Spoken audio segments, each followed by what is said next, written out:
June 19, 1953, Sing Sing Prison, New York. At 8:16 p.m., Ethel Rosenberg walks through corridors illuminated by fluorescent lights that cast harsh white shadows. Her footsteps echo in the heavy silence. 3 guards escort her to the room she knows well. She has mentally visited it 1,000 times in the last 2 years. The electric chair awaits. Ethel is 37 years old, her skin pale after years of imprisonment, her frail body consumed by scoliosis and stress. Her dark hair is cut short, prepared for the electrodes. She wears a simple green dress, printed with small flowers. She chose the outfit carefully this morning. She wanted to appear dignified. In a few hours, she will be the first woman executed by the United States government for espionage in peacetime. But before all that, before the electrodes and the voltage that will run through her body 3 times because her heart will refuse to stop, before becoming a symbol and a martyr and an international headline, she was just a girl from the Lower East Side who sang well and dreamed of stages. How did we get here? How did a mother of 2 young children, a woman who never held a gun, never stole a document, never crossed borders with hidden secrets, how did she become America's #1 enemy? The answer lies in the Cold War, in fear, in the paranoia that swept the United States when the Iron Curtain descended on Europe, and the world was divided into 2 irreconcilable blocks. On one side, American capitalism. On the other, Soviet communism. Between them, an arms race that would define the fate of humanity. In August 1949, the Soviet Union detonated its first atomic bomb in the Kazakh desert. The flash lit up the sky and shook Washington. America had lost its nuclear monopoly just 4 years after Hiroshima. How did the Soviets achieve it so quickly? The answer that echoed through the corridors of the FBI and the offices of Congress in newspaper headlines was unanimous. Espionage. Treason. Someone sold the secrets of the bomb. The investigation began with Klaus Fuchs, a German physicist who had worked on the Manhattan Project at Los Alamos. His confession in January 1950 triggered a chain reaction. Fuchs led to Harry Gold, an American chemist who served as a courier. Gold led to David Greenglass, a machinist who had worked at Los Alamos.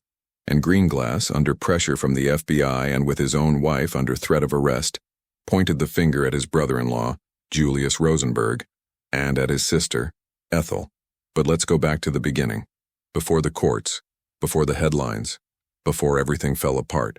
Ethel Greenglass was born on September 28, 1915, in Manhattan's Lower East Side, the beating heart of Jewish immigration to America. Her parents, Barnett and Tessie Greenglass, had fled the pogroms in Tsarist Russia, crossed the Atlantic crammed into the hold of a ship, and arrived in America with nothing but hope and fear. Barnett worked as a sewing machine repairman, mending the instruments that stitched the American dream for others. Tessie sewed for factories in the textile district, her fingers bleeding on fabrics she could never afford. They lived in a tiny apartment on Rivington Street, 3 rooms for 5 people, where the smell of sautéed onions mingled with the sound of Yiddish spoken by the neighbors. Ethel grew up surrounded by contradictions. Her parents' Orthodox Judaism clashed with the radical secularism of the streets, where socialists and communists distributed pamphlets on every corner, where union organizers shouted through megaphones about justice for workers, where the ideas of Marx and Engels circulated as freely as the smell of fresh bread from bakeries. It was the 1920s. The Great Depression was just around the corner, a time of ideological ferment among the underprivileged. Ethel had a beautiful voice, a clear, crystalline soprano. She sang in community choirs, performed at small events.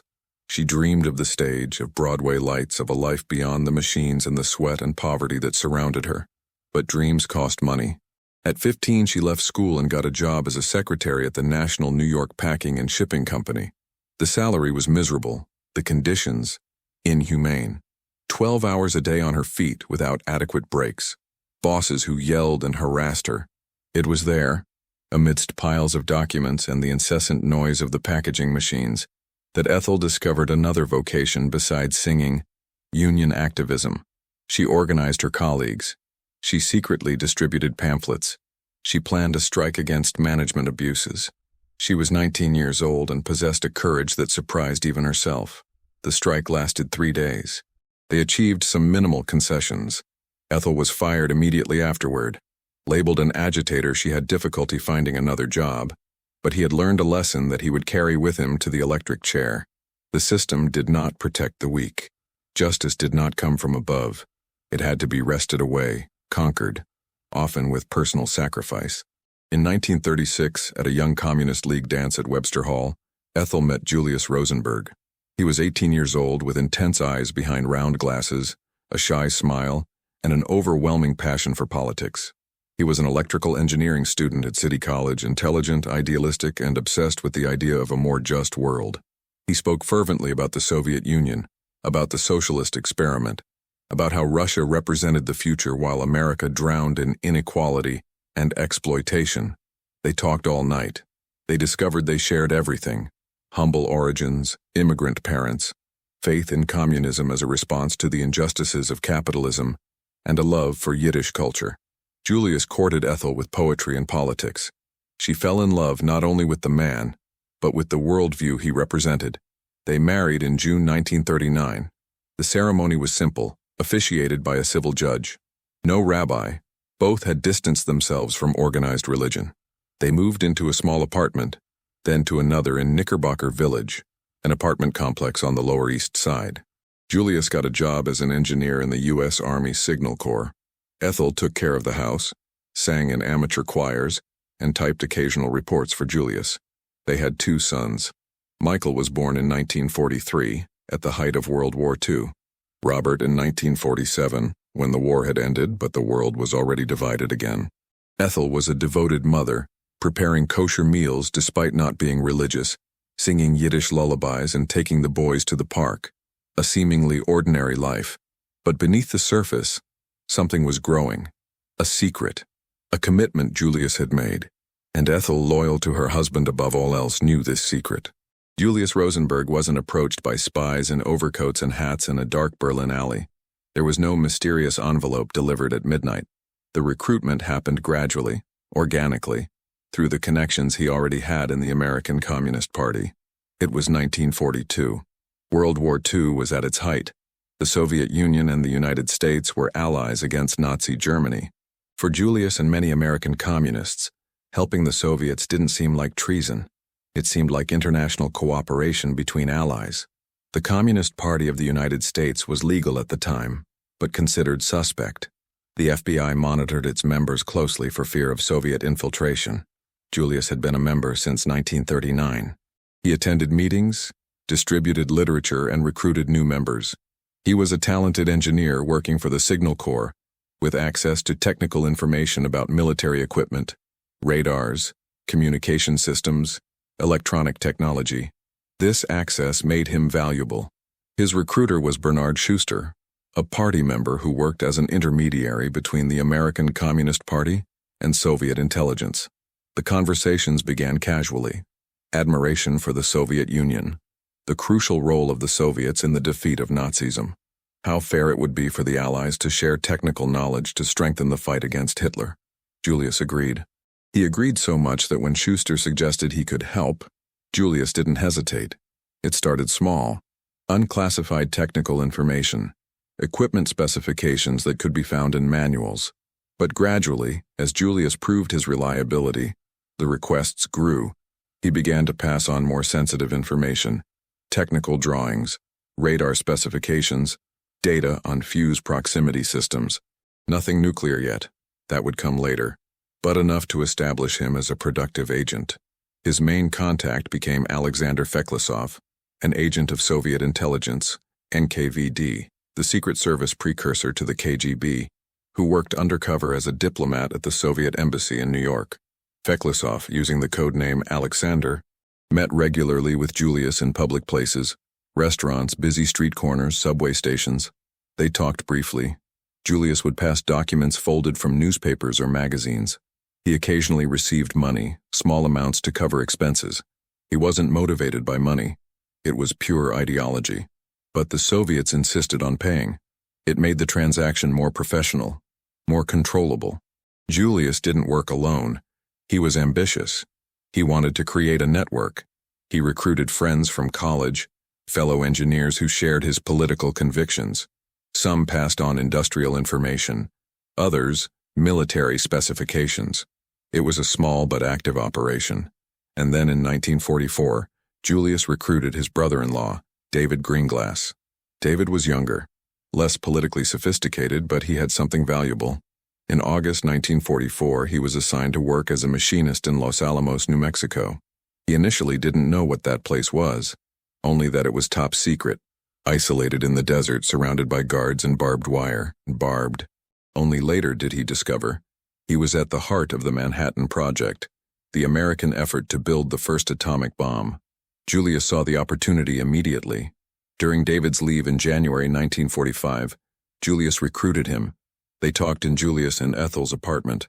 Julius explained the importance of helping the Soviets. He spoke about world balance, about how dangerous it would be if only America possessed nuclear weapons. David, easily influenced and an admirer of his older brother-in-law, agreed. Ethel was present during this conversation. She had known David since childhood. He was her younger brother. She had seen Julius persuade him, seen David accept. She said nothing against it. She did not protest. Her silence was consent. Ruth Greenglass, David's wife, was also present. She would become a courier, carrying information from Los Alamos to New York when David couldn't leave. It was a family operation, dangerous, but for them, justified by the greater cause. Ethel was never formally recruited by Soviet intelligence.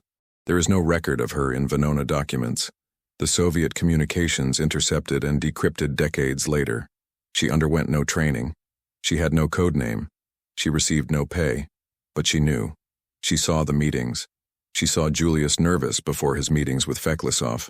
She saw documents scattered on the kitchen table. She saw David and Ruth visiting with suspicious frequency. And occasionally, when Julius needed it, she would type. Julius had terrible handwriting. Some of his notes were illegible. Ethel, with her secretarial skills, would occasionally type his notes, turning them into neat, legible documents. It was a wifely favor, a domestic contribution. But years later, it would be presented as active participation in a conspiracy. Ethel's life during those years was one of suffocating contradictions. In the morning, she took Michael to the park. They played on the seesaw, she pushed the swing, and they sang children's songs. In the afternoon, she prepared dinner. Potatoes, roast chicken when the budget allowed, vegetable soup. At night, she put the children to bed while Julius got ready to go out or received brief, tense visits. She didn't wear disguises. She didn't have false documents. She didn't carry microfilm hidden in lipsticks or hollow coins. Her life was seemingly ordinary, but beneath the surface there was the constant weight of secrecy. Every ringing phone startled her. Every car parked on the street for too long made her nervous. The FBI was already monitoring members of the Communist Party. The paranoia wasn't unfounded. It was realism. The emotional cost was invisible but devastating. Ethel suffered from severe scoliosis, a curvature of the spine that caused chronic pain. She had anxiety attacks, insomnia. Her social circle shrank. Non-communist friends drifted away. She only associated with people who shared Julius's political convictions. Isolation was not just a safety protocol. It was the inevitable consequence of living a divided life. Between 1944 and 1945, information flowed from Los Alamos to New York. David Greenglass made rudimentary sketches of explosive lens molds, critical components of the plutonium-type implosion bomb. His skills as a machinist allowed him to understand the shapes he was manufacturing. He copied dimensions, made hand-drawn sketches. During leaves of absence, he took the sketches to New York. Julius passed them on to the Soviets. The true value of this information is debated to this day. Physicists who later examined Greenglass's drawings considered them inaccurate and of limited use. The Soviets had far better sources. Klaus Fuchs, a German physicist who worked directly on the project, provided infinitely more valuable information. But Julius Rosenberg didn't know this. He believed he was making a decisive contribution. He believed he was changing the world's balance of power. In 1945, the bombs fell on Hiroshima and Nagasaki. The world witnessed the destructive power of the atomic age. The Manhattan Project was no longer secret. It was history. Julius was dismissed from the Signal Corps soon after. The official reason: suspected communist affiliation. It was a warning. He didn't understand. With the end of the war, the alliance between the United States and the Soviet Union quickly crumbled. The Iron Curtain descended across Europe. Churchill delivered his famous Fulton speech. The Cold War began, and with it, the hunt for spies intensified. Julius tried to maintain normalcy.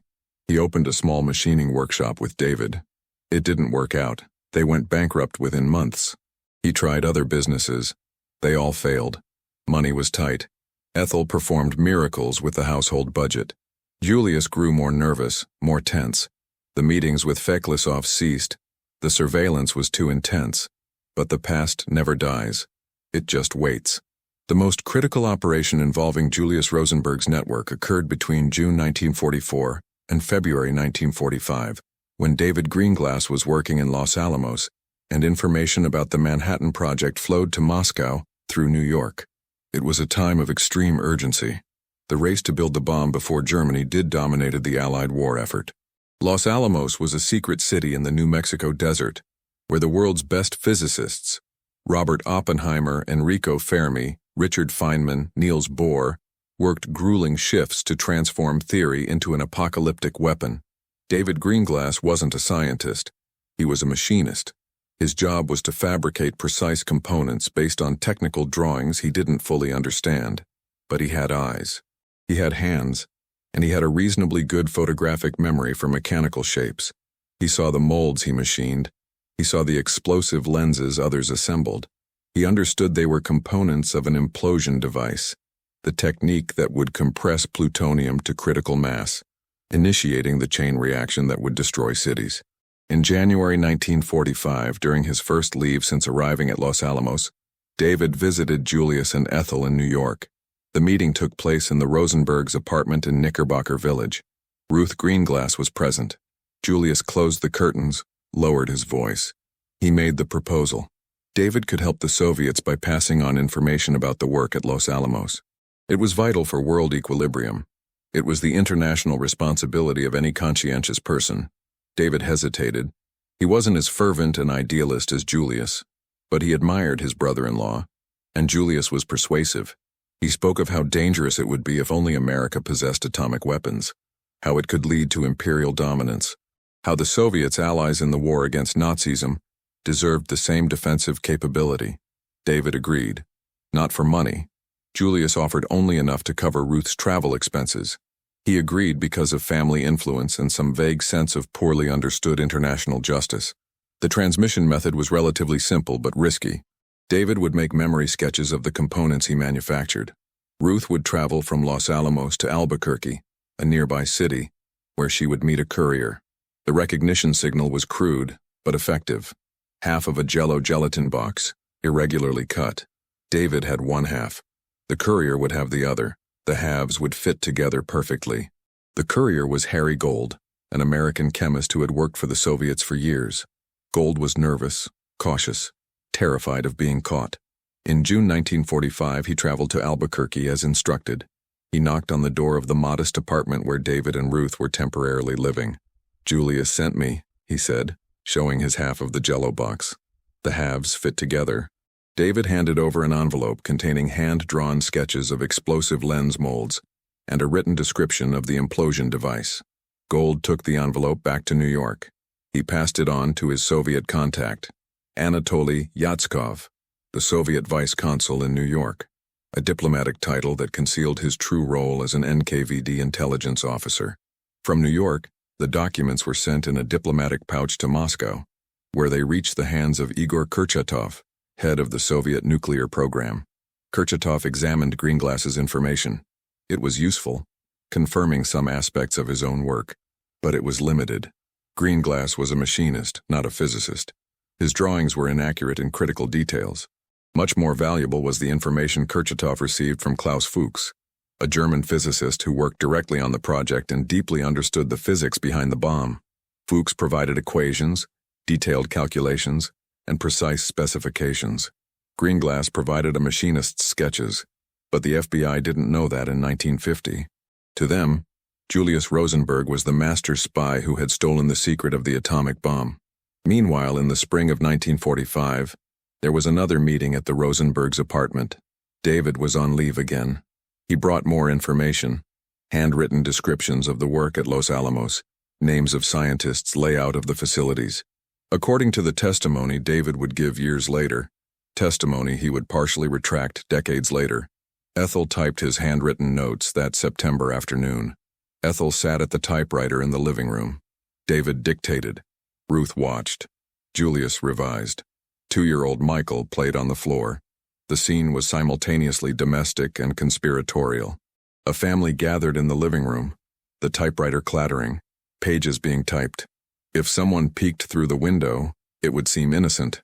But the content of those pages, descriptions of atomic bomb components, was capital treason. Or was it? Years later, this scene would be questioned. David would admit that he wasn't sure if it was Ethel or Ruth who typed it. His memory was hazy. He said what the prosecutors wanted to hear.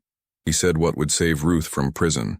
But in 1945, at that moment, if the scene unfolded as described, Ethel was actively participating, not as a recruited agent, not as a trained spy, but as a loyal wife assisting her husband, a distinction that would seem irrelevant in a court of law 5 years later. In July 1945, the first atomic bomb was tested in Alamogordo, New Mexico. The flash illuminated the desert. Oppenheimer quoted the Bhagavad Gita, "Now I have become death, the destroyer of worlds." A month later, Hiroshima and Nagasaki were incinerated. The war was over. The Manhattan Project was no longer a secret.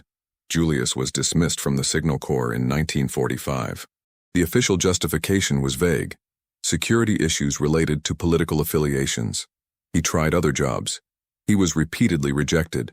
Companies ran background checks. His name was on FBI lists. He and David tried to open a mechanic shop. It failed. Money was tight. Ethel worked miracles with very little money. The wartime alliance between the United States and the Soviet Union quickly crumbled. Churchill declared that an iron curtain had fallen across Europe. The Cold War officially began. In 1947, President Truman instituted loyalty programs that investigated government officials. Being a communist or having been a communist became a crime, in fact, if not in law. In August 1949, the Soviet Union detonated its first atomic bomb. Panic swept through Washington. How had they managed it so quickly? The answer was obvious to the national security hawks: mass espionage. Someone had sold the secrets. The hunt began. Klaus Fuchs was arrested in February 1950 in England. He confessed immediately.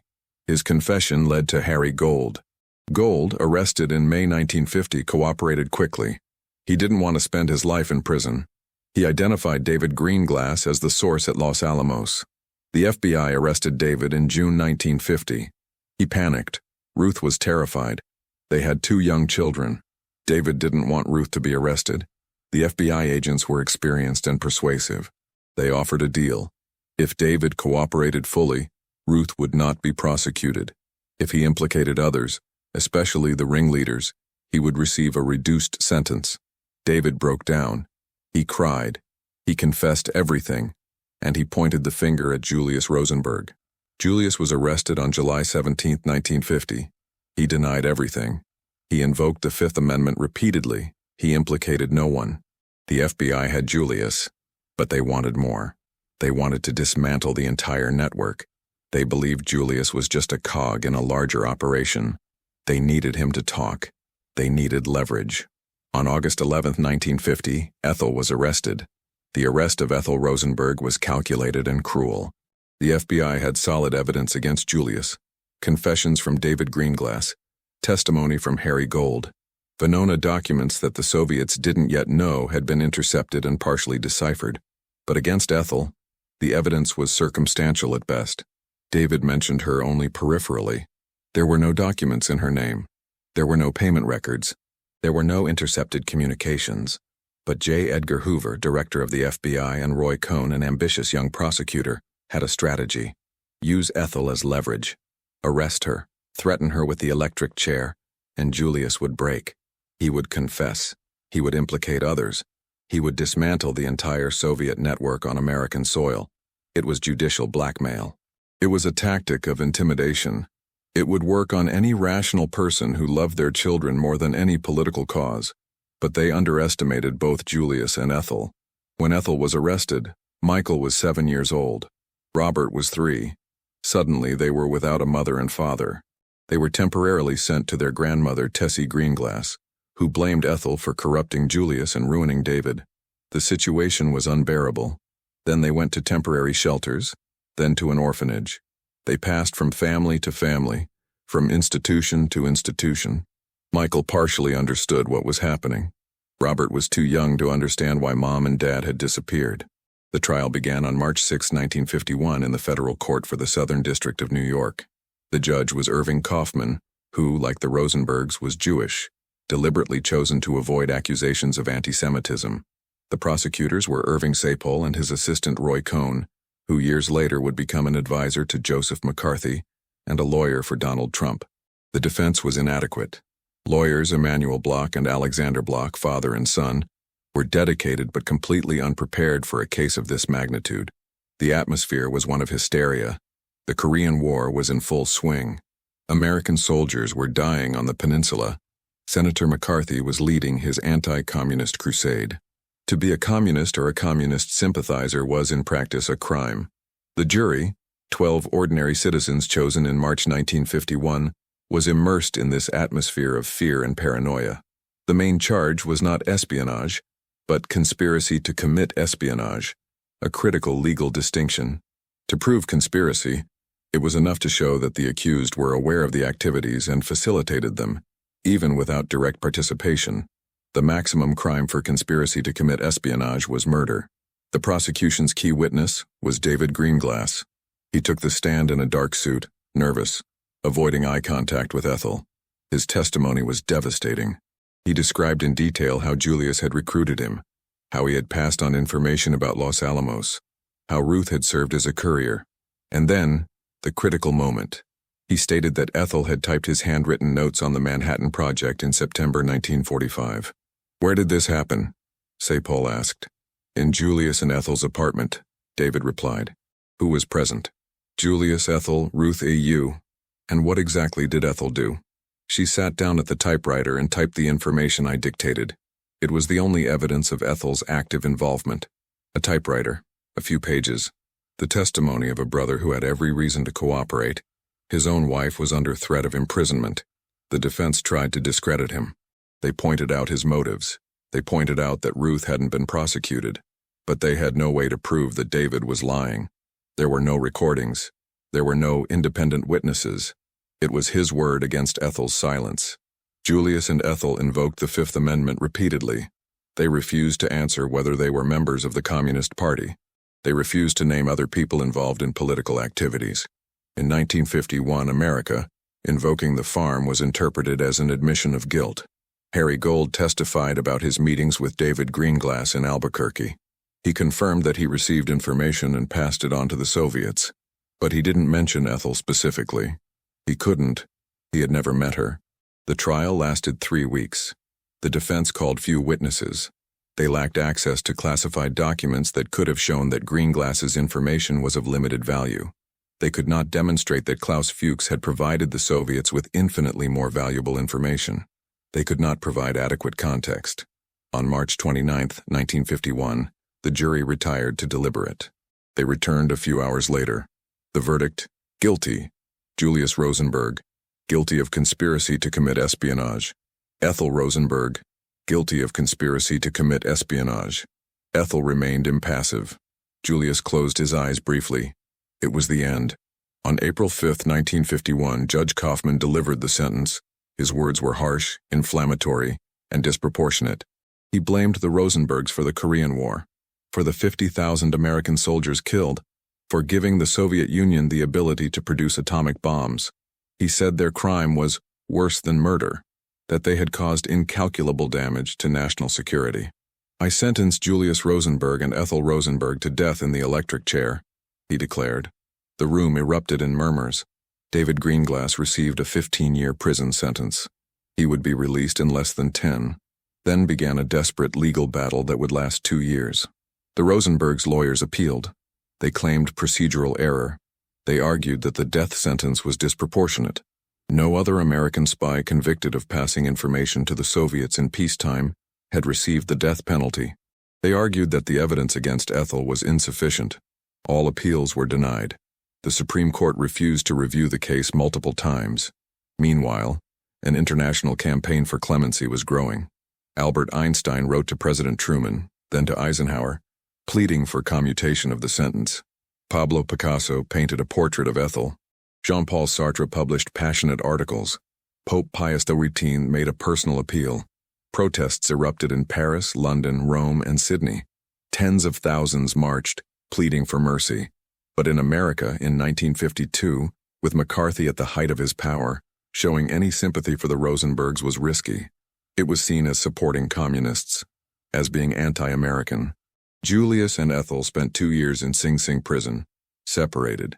They met only briefly through a metal screen during supervised visits. They wrote hundreds of letters to each other, extraordinary documents of love, despair, courage, and fear. Julius wrote about politics, about injustice, about principles. Ethel wrote about her children, about the longing that consumed her, about improbable hope. Michael and Robert visited occasionally on short supervised visits. The children didn't understand. "Why don't you come home?" Michael asked repeatedly. Ethel had no answer that made sense to a 9-year-old. She would just hug her children and cry after they left. In 1953, Dwight Eisenhower became president. The Rosenbergs' lawyers made a final appeal for clemency. Eisenhower refused. He argued that Ethel was as guilty as Julius, that showing weakness would encourage more espionage, that in times of Cold War, America needed to send a clear message to the Soviets. The execution was scheduled for June 19, 1953. The date was carefully chosen. It was the eve of the Jewish Sabbath. Executing during the Sabbath would be sacrilege even for secular Jews like the Rosenbergs. But executing beforehand allowed the government to avoid prolonged religious protests. Ethel spent her last day in her cell. She wrote a final letter to her sons. She couldn't send it. It would be read by censors. She sang softly. Lullabies she used to sing when Michael and Robert were babies. Her voice, once clear and beautiful, was hoarse from crying and fear. At 8 p.m., they took Julius first. He walked calmly. He sat in the chair. The guards restrained his legs and arms and attached electrodes. At 8:06 p.m., they activated the electric current. Julius Rosenberg died after the first application. 10 minutes later, it was Ethel's turn. She walked down the same corridors. Her legs were trembling. A guard later reported that Ethel kissed her on the cheek before entering the room. "Thank you for being kind," she whispered. Ethel sat in the chair. The guards fastened the straps. They attached electrodes. She breathed rapidly, trying to control her panic. They activated the current. 2,000 volts passed through her body. The doctors checked. Her heart was still beating. They applied it again. They checked. It was still beating. A third time. Finally, at 8:16 p.m., Ethel Rosenberg was declared dead. Witnesses reported that it took an abnormally long time. His heart, small but strong, refused to stop easily. Ethel Rosenberg was 37 years old. She left behind 2 orphaned children. She left behind a story that the world would debate for the next 70 years. Michael Rosenberg was 10 years old when his parents were executed. Robert was 6. Suddenly they were orphans with a toxic last name. No one wanted to adopt them. Adopting the children of spies executed in 1953 was inviting social ostracism and possibly FBI surveillance. They went through several foster families. They lived in orphanages. They were briefly separated. It was trauma upon trauma, until Abel and Anne Mirapol found them. Abel was a music teacher, a composer who had written Strange Fruit, the famous song about lynching sung by Billie Holiday. Anne was a teacher. They were Jewish, leftist, and courageous. They officially adopted Michael and Robert in 1957. They gave them a new surname, Mirapol. They gave them love, stability, a home. Michael and Robert grew up under a heavy shadow. They knew their parents had been executed. They knew they had been called traitors. But Abel and Anne never spoke ill of Julius and Ethel. They only said, "Your parents loved you. Your parents were brave. History will judge." For decades, Michael and Robert lived relatively normal lives. Michael became an economics professor. Robert, a lawyer specializing in civil rights. They married, had children. But the question never left them. What if there had been a miscarriage of justice? What if the mother was innocent? In the 1970s, as the civil rights movement and the anti-Vietnam War movement shifted American consciousness, the Mirapol brothers began to publicly question things. They sued the government under the Freedom of Information Act, forcing the release of FBI files on the case. What they discovered was disturbing. Documents showed that J. Edgar Hoover knew the evidence against Ethel was weak. Internal FBI memos explicitly stated that arresting her was a strategy to exert pressure on Julius. It wasn't justice, it was blackmail. Further documents revealed that prosecutors knew David Greenglass was an unreliable witness, that his testimony changed in significant detail between interrogations, that Ruth Greenglass, who was also present when Ethel allegedly typed, was never called to testify, because her testimony might have contradicted David's. In the 1990s, Project Venona was declassified. Venona was the code name for a massive American intelligence operation that intercepted and eventually deciphered thousands of Soviet messages sent during the 1940s. The messages confirmed that Julius Rosenberg was a Soviet agent. His code name was Liberal, and later, Antenna. He passed on technical and military information. He recruited other agents. He was a productive spy. But Ethel was only mentioned peripherally. She appeared as Liberal's wife in some messages. She had no proper code name. She received no payment. She was not treated as an active agent. At most, she was a passive accomplice who knew of her husband's activities but did not participate operationally. Historians who have studied Venona have reached a near-unanimous consensus. Julius was guilty. Ethel knew but did not act. She did not deserve execution. In 2001, David Greenglass gave an interview to the New York Times. He was 79 years old, living under a false name, consumed by guilt. He admitted to lying at the trial. "Frankly, I don't remember who typed those notes," he said. "It could have been my wife Ruth, but to save Ruth, I placed the blame on Ethel.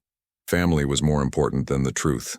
He sacrificed his sister-in-law to save his wife, and he never expressed proper remorse. He only said, "I couldn't let my wife go to prison. We had children." Ruth Greenglass died in 2008, without ever speaking publicly. David died in 2014, taking his final secrets to the grave. Meanwhile, Michael and Robert Meeropol continued their campaign. They published books. They gave interviews. They created the Rosenberg Fund for Children, an organization that supports the children of persecuted activists. They transformed trauma into activism. They requested Ethel's posthumous exoneration. They presented evidence, FBI documents, historians' analyses, David's retracted testimony. They argued that Ethel was executed not for a crime she committed, but as a pressure tactic that failed. It was judicial assassination. But as of 2025, no American president has granted a formal exoneration. Some have expressed sympathy privately. Barack Obama commented in a private conversation that the Rosenberg case was a Cold War tragedy. But none have had the political courage to officially revisit such a controversial case. Ethel Rosenberg's legacy remains complex. She was not a heroine in the traditional sense. She didn't save lives. She didn't fight against tyranny. Her husband passed military secrets to a foreign power. That's treason by any legal definition. And Ethel knew it. She didn't stop him. She didn't denounce him. She chose marital loyalty over national loyalty. But was her choice punishable by death? The law said yes. Morality is less clear. She never stole documents. She never recruited agents. She never received payment. At worst, she typed a few pages, and even that is doubtful. For that reason, she was separated from her children and executed. Her story exposes the fragility of justice when corrupted by political fear. It shows how collective hysteria can transform suspicion into certainty, association into guilt, knowledge into crime. America in the 1950s was terrified of communism. Anyone associated with the Communist Party was seen as an existential threat. In this climate, a fair trial was impossible. Ethel Rosenberg paid the ultimate price for loyalty. Loyalty to her husband. Loyalty to her political convictions, however misguided they may have been. Loyalty to her refusal to become an informant. This loyalty cost her everything: her freedom, her children, her life. Was it courage or stubbornness? Was it principle or ideological blindness? 70 years later, we still debate. Perhaps both things can be true simultaneously. Complex people make complex decisions for complex reasons. What we know for sure: 2 young children lost their mother and father. Michael and Robert grew up without maternal embraces, without paternal advice, without the family every child deserves. They carry this loss to this day. What we know: documents prove that Ethel was used as leverage, that her trial was compromised by political pressure, and that her brother lied to protect his own wife. What we know. In the electric chair, while voltage repeatedly coursed through her body, Ethel Rosenberg died alone, terrified, separated from the children she loved more than life itself. This really happened, on American soil, in the name of national security. In 1953, the year Stalin died, the year the Korean War ended, the year the world slowly began to question the absolute certainties of the Cold War, Ethel Rosenberg was buried in Wellwood Cemetery in New York, next to Julius. Years later, some of the ashes were symbolically scattered, but the grave remains open to visitors. Only memory, only history, only the eternal question that haunts democracies. When fear becomes politics, who pays the price? On the eve of her execution, Ethel wrote to her sons, "Always know that we were innocent and could not betray our conscience. Be brave, be good. Remember that love is the answer." Michael was 10 years old. Robert was 6. It took them decades to fully understand what she meant. Ethel Rosenberg's story has no happy ending. There is no cinematic redemption. It only has stark truth. An ordinary woman caught between historical forces greater than herself, who made choices she considered right, who refused to break under unimaginable pressure, and who paid with her life. His legacy is not about espionage. It's about the human cost of political extremism, whether from the left or the right. It's about how societies, when terrified, abandon the principles that define their identity. It's about how individuals, flawed, stubborn, courageous, resist to the end, even when resistance means death. 70 years later, Michael and Robert Mirapol, now elderly, still fight to have their mother's name cleared. They still seek posthumous justice. They still carry the trauma of being torn from their parents' arms and never seeing them alive again. This is the story of Ethel Rosenberg. It didn't end in 1953. It continues as long as there is memory, as long as there are documents to be declassified, as long as there are children who remember lost embraces. This really happened, and continues to happen whenever fear speaks louder than justice.